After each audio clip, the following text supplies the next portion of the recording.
биік жетістікке жеткен ең үздік спорттық команданы бірге анықтайтын боламыз. Ассалаумағалейкум барлықтарыңызға.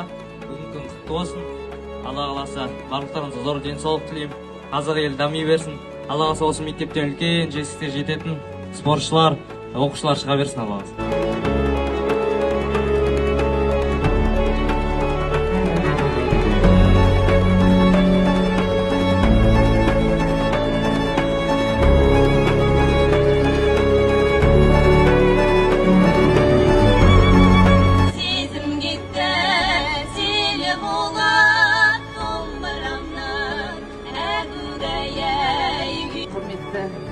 Ұстаздар және сүйікті оқушылар, бүгін міне үлкен мереке, балалардың құқығын қорғау мерекесі.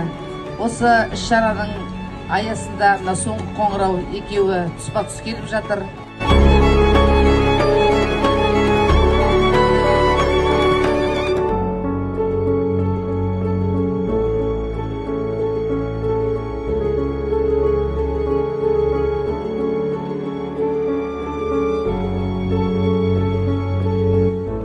Баршаңызға мереке құтты болсын.